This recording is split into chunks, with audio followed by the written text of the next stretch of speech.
السلام عليكم ورحمة الله وبركاته.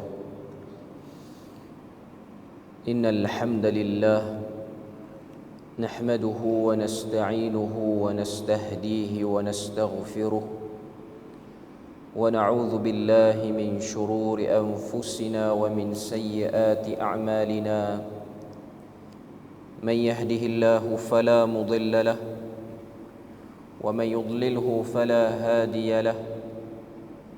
أشهد أن لا إله إلا الله وحده لا شريك له وأشهد أن محمدا عبده ورسوله.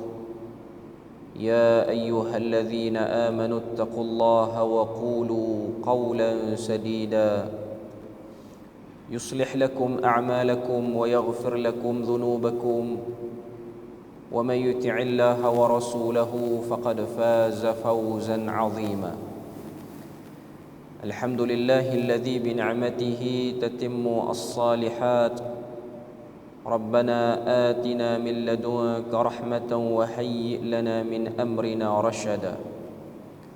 اللهم آت نفسي تقواها وزكيها وأنت خير من زكاها أنت وليها ومولاها. أما بعد. Alhamdulillah, syukur pada Allah Azza wa Jal kerana dengan rahmat dan juga limpah kurnia yang Allah Ta'ala berikan, dapat kita bersama pada tengah hari ini dalam durus Ramadan.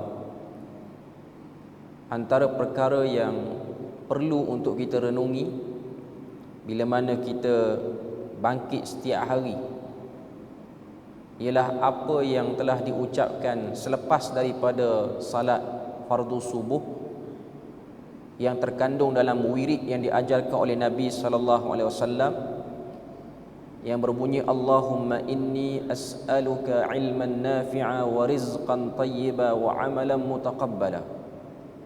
Ya Allah, aku bermohon kepadamu ilmu yang bermanfaat, rezeki yang baik dan amal yang diterima.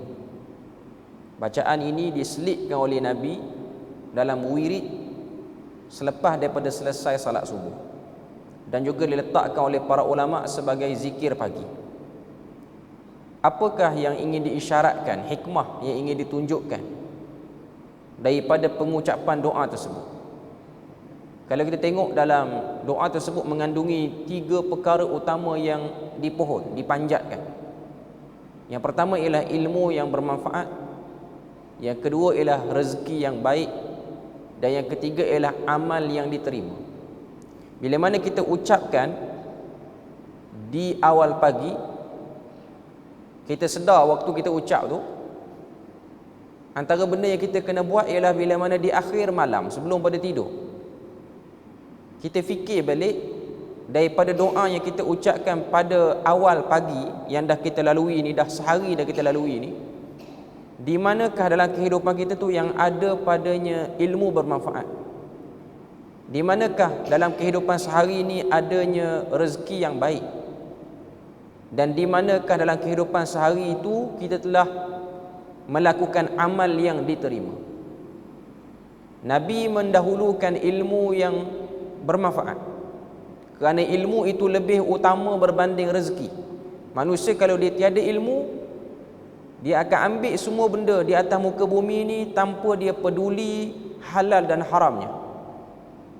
Sebab tu rezeki yang baik dikemudiankan.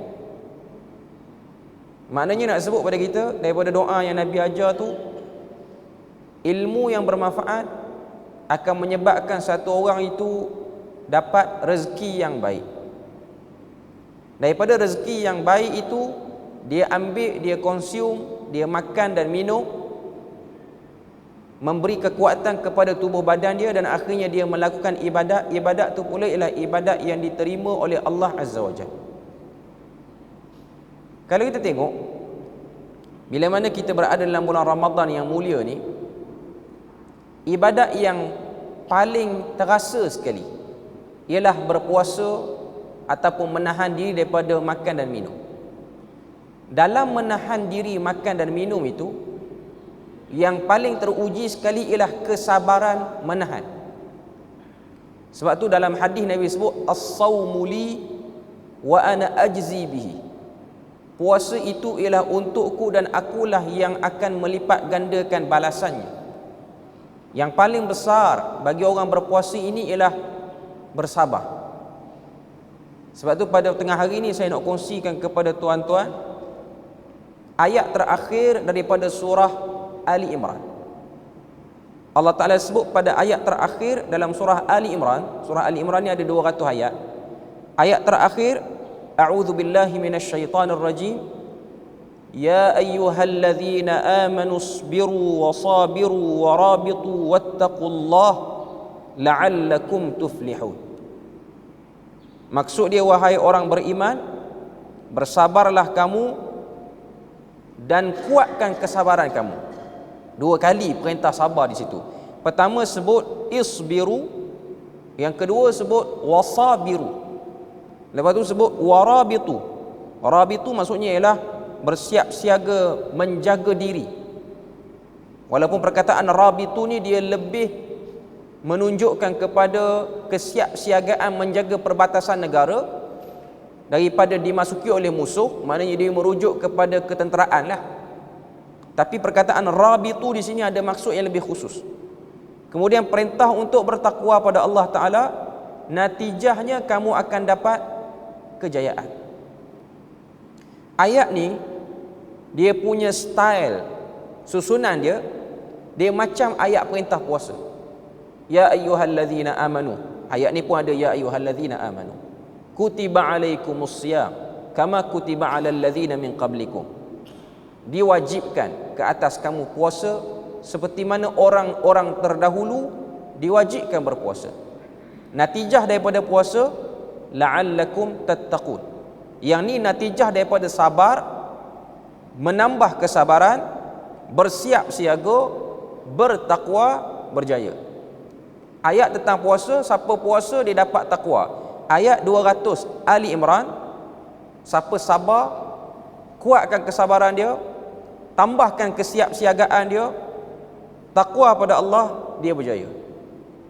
Sebab antara syarat berjayanya satu orang itu, dia memang kena ada ketakwaan. Kita kalau kita dah berjaya puasa, masih lagi belum tergolong dalam orang yang berjaya secara keseluruhannya.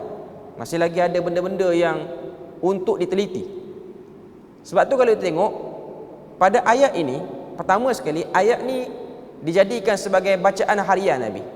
Berdasarkan hadis yang diriwayatkan daripada Abdullah bin Abbas, ketika mana dia tidur di rumah mak menakan dia yang merupakan isteri Nabi, dia nak tengok kehidupan Nabi ni macam mana. Bila mana dia tengok Nabi bangkit pada tidur, Nabi bangkit pada tidur ni, Nabi baca 10 ayat akhir daripada Ali Imran, iaitu bermula pada ayat yang ke-190. Inna fi khalqis samawati wal ardi wa ikhtilafil laili wan nahar la ayatin liulil albab. Sesungguhnya pada penciptaan langit dan bumi, silih berganti siang dan malam, ada tanda bagi orang-orang yang ingin menggunakan akal fikirannya selepas berinteraksi dengan Al-Quran. Cuma kita tak sebut 10 ayat tu, kita nak sebut ayat terakhir saja. Ayat terakhir daripada surah Ali Imran, pertama sekali kita dah sebut tadi perintah sabar. Sabar apa yang dimaksudkan di sini? Sabar yang dimaksudkan dalam ayat ni, kata sebahagian para ulama tafsir, ialah sabar menghadapi gangguan. Gangguan ketika mana melakukan ibadah, gangguan ketika mana melakukan ketaatan. Macam kita dalam bulan Ramadan ni, apa benda yang boleh distract kita daripada kita fokus buat ibadah? Fokus salat, fokus baca Quran, fokus puasa dan ibadat-ibadat yang lain, zikir dan sebagainya. Sebab sabar tu sendiri dia ada 3 kategori. Sabar dalam taat, sabar tahan diri tak melakukan maksiat, dan sabar tahan diri untuk tidak mengeluh atas musibah yang ditimpakan kepadanya. Cuma yang menarik dalam ayat ni, dia ada perkataan musabarah, dia ada unsur musabarah melalui perkataan ya ayyuhalladzina amanu isbiru dengan sabiru. Para ulama sebut situ adanya unsur musabarah, terus menerus bersabar. Maknanya sabar ni tuan-tuan dan puan-puan, tuan-tuan je ada, puan-puan tak ada. Sabar ni benda yang kita kena lalui dan kita kena buat sampai mati. Adakah bersabar ni hanya pada bulan Ramadan saja? Tak. Habis bulan Ramadan pun kena sabar. Adakah bersabar waktu tak makan, tak minum saja? Tak. Nanti lepas berbuka, ada lagi kesabaran lain yang kita kena berada padanya. Kesabaran untuk bersama dengan imam menunaikan salat tarawih. Kita tak tuang lari. Itu ialah perlukan kesabaran. Kalau orang yang jadi imam, dia lagi kena sabar. Sebab orang yang jadi imam, dia tak boleh makan banyak. Kalau dia makan banyak, dia baca Quran semput pula nanti. Macam saya jadi imam. Setakat ni 10 hari, baru sehari je makan nasi. Hari lain semua berjaga-jaga sebab takut semput. Tak boleh makan banyak. Makan banyak nanti makmum komplain pula baca semput. Jadi kita kena sabar double. Makmum dia dengar je. Sebab tu waladhdallin dia amin je, walaupun bukan surah Fatihah. Itu tidak sabar juga kadang-kadang. Cuma nak sebutnya ialah dalam ayat ni, semua orang dia akan kena bahagian pada sabar. Semua orang. Hatta orang yang tak puasa pun, dia kena sabar juga. Sebab bukan senang untuk makan pada bulan Ramadan. Walaupun orang kata, saya senang sebab saya memang ada kaki dah yang boleh bagi makanan. Tapi kalau kena tangkap, masak juga. Maknanya dia tetap kena bersabar. Dalam jahat dia pun dia kena sabar. Jadi tiada apa yang di dunia ni yang boleh dilakukan dalam keadaan santai, dalam keadaan mudah. Melainkan semua kena sabar. Orang buat baik pun sabar, orang buat jahat pun dalam keadaan sabar. Tapi dia memilih untuk sabar dalam kebaikan ataupun sabar dalam kejahatan. Sebab tu daripada ayat ni, dalam tafsir As-Sa'di, ada 9 perkara yang disenaraikan daripada faedah ayat ni. Kita akan tengok satu persatu. Dia kata yang pertama, sabar, musabarah, melakukan ketaatan dan takwa ialah ciri orang beriman. Sebab pada awal ayat tu dia sebut, ya ayyuhallazina amanu. Orang beriman dia memang kena ada sabar, dia kena ada musabarah, dia kena ada murabitah ataupun murabatah, dan dia kena ada ketakwaan. 4 elemen itu baru dia akan dapat kejayaan itu. Sebab nak berjaya bukan mudah. Hatta kejayaan dunia pun bukan mudah. Itu yang pertama. Nak jadi orang beriman ni memang kena ada sifat-sifat ni. Sabar, musabarah, murabitah dan takwa. Yang kedua, ayat ini tunjukkan pada kita keutamaan dan kelebihan serta gesaan untuk sentiasa menyelisihi hawa nafsu dan berusaha menahan kesulitan untuk mencapai redha Allah. Apa-apa pun saja dalam urusan agama ni, kita memang akan bertarung dengan nafsu kita yang liar. Hatta para nabi pun. Sebab tu Nabi Yusuf alaihissalam, ketika mana dia diselamatkan oleh Allah Ta'ala daripada ujian, difitnah dengan isteri pembesar yang mengikut sebahagian riwayat ianya ialah Zulaikha. Apa kata Nabi Yusuf? Wa ma ubarri'u nafsi. Aku tak berlepas diri daripada nafsuku. Innan nafsa la ammaratun bisu. Nafsu ni sentiasa akan mengarahkan ke arah benda yang buruk. Maknanya kita dalam hidup ni, dan kita manusia yang membezakan kita dengan malaikat, membezakan kita dengan makhluk-makhluk yang lain. Malaikat dia punya ketaatan statik. Bila mana disuruh taat, dia memang taat. Sebab tu Allah Ta'ala sebut la ya'sunallaha ma amarahu. Itu sifat malaikat. Tapi manusia ketika mana dia disuruh taat, perasaan dia masih lagi boleh memilih untuk taat ataupun untuk engkar. Cuma kelebihan yang besar bila mana dia taat, dan keburukan yang sangat dahsyat bila mana dia engkar. Sebab tu manusia yang taat, dia akan lebih tinggi darjatnya berbanding malaikat. Dan manusia yang engkar, dia lebih buruk kedudukannya berbanding binatang buas pun. Hatta binatang ternak pun Tuhan umpamakan. Allah Ta'ala sebut ulaika kal an'ami bal hum adall. Mereka itu seperti binatang ternak, bahkan lebih sesat. Kenapa sebut binatang ternak? Sebab antara binatang buas dengan binatang ternak, yang low class ialah binatang ternak. Dia ikut saja orang buat apa, sedangkan dia menunggu hari untuk disembelih saja. Macam ayam daging ke, lembu ternak apa semua, dia ikut je semua kita suruh. Dia tak ada fikir, saya tak lari dah kot, makan pun cukup apa semua. Padahal dia menunggu hari untuk disembelih pun. Berbeza dengan binatang buas, bila mana dia ditangkap, dia akan fikir macam mana cara nak keluarkan daripada tangkapan orang, sebab dia nak hidup lagi. Yang ni tak, dia berpada. Jadi manusia kalau dia engkar, dia akan lebih teruk daripada tu lagi. Dia diikat oleh apa? Diikat oleh hawa nafsunya.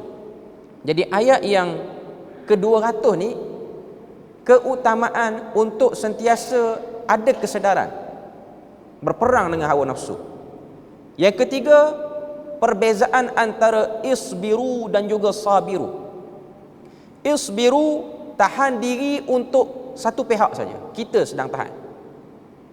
Bila mana kita berada dalam bulan Ramadan ni, kita berada pada position isbiru, kita tahan, kita seorang je tahan. Tuan-tuan boleh berbuka kalau tuan-tuan nak, tapi berdosa lah. Tiada apa-apa halangan, tiada apa-apa kesan pun yang menyakitkan fizikal kalau kita minum air sekarang ataupun kita makan sekarang. Adakah lepas pada tuan-tuan minum, tuan-tuan akan sakit? Tak. Sakitnya di akhirat nantilah. Yang kedua ialah sabiru. Perkataan sabiru ialah bersabar menghadapi musuh yang berhadapan dengan kita. Kalau kita leka, dia akan mencelakakan kita. Beza dengan isbiru. Isbiru kita leka pun dia tak celakakan apa-apa. Tapi sabiru kita leka, dia akan mencelakakan kita. Maknanya perkataan sabiru ni lebih tepat kepada orang yang berada di medan perang. Macam saudara kita di Palestin bersama, dia orang puasa lagi dan dia orang isbiru lagi. Isbiru pun ada, sabiru pun ada. Puasa dan kena bertahan, tak boleh leka. Bila-bila masa saja peluru akan jatuh, bom akan jatuh, semua kena berjaga-jaga. Kemudian yang keempat, perintah untuk sabat. Sabat ni maknanya ialah konsisten, kukuh dalam menghadapi dan juga menegakkan syariat, menghadapi tentangan dalam menegakkan syariat. Keperluan untuk kita ni sentiasa kuat dan kukuh, itu terkandung pada ayat yang ke-200 Ali Imran. Seterusnya yang kelima, ayat ini menunjukkan keutamaan orang yang melakukan ribat. Ribat ni dalam bahasa Arab maksudnya mengikat, ikat. Mengikat diri, bila mana sebut perkataan ribat dalam bahasa Arab, ianya bermaksud orang yang ikat diri dia di sempadan perbatasan negara. Duduk tak keluar, tunggu, takut-takut musuh masuk. Mungkin kita sekarang kita sebut sebagai regimen sempadan, RS. Tunggu, takut-takut ada kekacauan apa semua. Macam kita di Perlis ni kita nampak lah. Sebab memang banyak pun tentera-tentera di kawasan ini yang berkawal di sempadan. Cuma ribat di sini lebih khususnya ialah ribat yang bermaksud ikatan beribadah. Antara contoh yang dibawakan oleh Syekh Nasir As-Sa'di, dia kata bagaimana perlunya satu orang tu mewujudkan ribat dalam diri dia untuk menunggu daripada satu waktu salat ke waktu salat seterusnya. Macam kita semua ni tuan-tuan, kita dah selesai sembahyang Zuhur ni, kita tak boleh relax, nak tidur, ikut sekati, tak boleh. Sebab kita sedang menunggu asar lagi. Lepas asar kita menunggu maghrib. Lepas maghrib kita menunggu isyak. Lepas isyak kita menunggu subuh pula. Lagi tak mati lagi, itulah kita duduk dalam keadaan macam tu. Sebab tu macam kita sekarang ni, ada orang dia pilih untuk melengahkan. Dia tak rasa benda tu utama. Ada orang dia utamakan benda tu. Kalau macam kita ni nak datang masjid ni agak mudah. Kalau ada sebahagian orang diuji dengan duduk rumah flat apa semua, kita di Perlis ni tak ada rumah flat banyak. Tapi kalau orang yang duduk di kejiranan rumah flat, kena turun tangga, naik tangga, lift pula rosak, bukan mudah untuk dia orang jaga salat 5 waktu ni. Nak salat di masjid, salat di rumah tu mungkin mudah, tapi salat di masjid, sebab keutamaan itu ialah salat di masjid. Jadi perkataan ribat itu ialah benda yang menunjukkan ikat diri. Kita mengikat diri kita dalam ketaatan. Lepas ketaatan ni, ketaatan ni. Lepas ketaatan ni, ketaatan ni. Dia tak akan berhenti. Itu yang kelima. Yang keenam, ada akibat yang baik, iaitu keberuntungan, kejayaan bagi orang yang sabar, orang yang musabarah, orang yang murabitah, melakukan ribat, dan orang yang bertakwa. Dalam arti kata lain, luput salah satu daripada 4 elemen ni, hilanglah keberuntungan dan kejayaan. Dia cuma ada isbiru, murabitun tu dia tak ada, murabitah tu dia tak ada, ataupun musabarah pun dia tak ada, dan takwa pun tak ada. Tak boleh. Tak cukup syarat. Dia kena cukup ke 4, 5 tu. Kurang salah satu mengganggu kejayaan ataupun hilanglah kejayaan itu. Yang ketujuh, siapa saja yang bertakwa kepada Allah secara umum. Takwa ni maksudnya dia ambil perhatian pada semua hukum, hakam dan syariat. Pasti Allah Ta'ala akan memberikan kepada dia keberuntungan. Allah Ta'ala tidak akan mengecewakan. Sebab tu tuan-tuan, yang meninggalkan juadah yang lazat kerana nak bersama dalam saf salat, Allah Ta'ala tidak akan mensia-siakan. Ada orang bila mana buka puasa bulan Ramadan ni, iftar, dia berkira nak pergi salat masjid kerana dia telah diundang ataupun dihadapkan di hadapan dia hidangan makanan. Kadang-kadang tak nampak lagi, orang baru beritahu je, hari ni sedap ni makan nasi arak ni. Nanti lepas buka kita makan terus. Dia tahu dekat masjid, dekat kampung dia tu kena salat apa semua, tapi dia tinggalkan salat saf pertama tu kerana nak kejar nasi arak tu. Nasi arak tu sudah makan, nanti sakit perut apa semua, buang dalam tandas jadi tai juga. Yang ni ialah pahala yang sedang dituai. Jadi dalam bulan Ramadan ni, sebab tu kita kata dia bukan hanya setakat tahan lapar dahaga. Ada banyak benda lagi kita kena tahan. Seterusnya, yang ke-8, ayat ini menunjukkan amalan-amalan ketaatan itu perlu dilakukan secara bertahap, daripada ringan kepada yang sederhana, sederhana naik kepada yang berat, berat naik kepada yang sangat berat, mulai daripada sabar, musabarah dan juga murabitah. Sebab dalam bulan Ramadan ni antara benda yang paling berat sekali ialah nanti 10 akhir Ramadan, iaitu iktikaf. 20 awal ni okey, tidak ditunjukkan oleh Nabi sunnah iktikaf pada 10 awal. Cuma pada tahun yang Nabi wafat tu, Nabi iktikaf sampai 20 malam. Dan sebahagian riwayat kata kalau Nabi pergi musafir, pergi perang, Nabi tak sempat, Nabi pun akan iktikaf lama. Nabi akan qada balik tahun seterusnya. Cuma iktikaf ni bukan senang. Iktikaf ni maksudnya dia duduk masjid sampai habis 10 Ramadan. Itu asal iktikaf.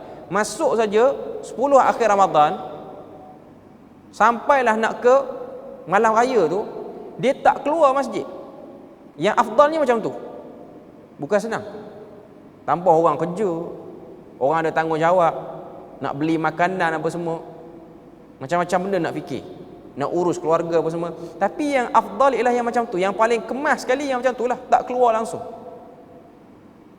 Maksudnya memang duduk beraktiviti dalam masjid. Lepas tu ada keringanan. Ada orang yang pilih untuk duduk malam saja, siang dia buat kerja. Ada orang yang pilih malam dia keluar, siang dia iktikaf. Mengikut pada kesesuaian masing-masing. Sebenarnya memang kita buat ibadah ni ala qadri mastata'tum, atas kadar yang Tuhan beri. Tapi kita nak ada upgrade.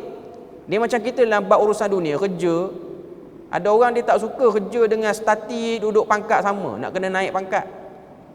Gaji sama pun tak suka. Rumah pun macam tu juga. Rumah kita ni daripada dulu 2 bilik, bila nak tambah 3 bilik. Ada unsur nak upgrade tu. Dapur kita ni kecil, nak peluah lagi. Begitu juga dalam bab ketaatan. Ada usaha untuk upgrade. Jadi belajar daripada surah Ali Imran ni yang terakhir, isbiru wasabiru warabitu wattaqullah. Yang ke-9, yang terakhir, kalimah la'allakum tuflihun. Semoga kalian beruntun, semoga kalian mendapat keuntungan, menunjukkan bahawa ianya pasti akan diperolehi sekiranya terpenuhi segala syarat-syarat yang telah disebutkan dalam ayat tersebut. Perkataan la'alla itu at-taraji, maksudnya ialah pengharapan yang sangat-sangat tinggi. Bila mana kita memenuhi semua unsur itu, kita pasti akan dapat. Dan Allah Azza wa Jal tidak memungkiri janjinya ketika mana ia memberikan janji kepada hamba-hambanya. Moga dengan ayat terakhir dalam surah Ali Imran ini akan menjadi sebab untuk kita lebih fokus, lebih meningkatkan kesabaran. Sebab ada arahan sabiru. Sabiru tu tingkatkan kesabaran. Rabitu, ikat diri, supaya kita menjadi orang yang ada usaha untuk meningkatkan amal ibadah dan juga membina akhirat dengan baik. Jadi itu je lah kita punya perkongsian pada tengah hari ini. Moga Allah Ta'ala beri rahmat dan berkat untuk kita punya durus pada tengah hari ini. Subhanakallahumma wa bihamdik, asyhadu an la ilaha illa anta wa astaghfiruka wa atubu ilaik. Wassalamualaikum warahmatullahi wabarakatuh.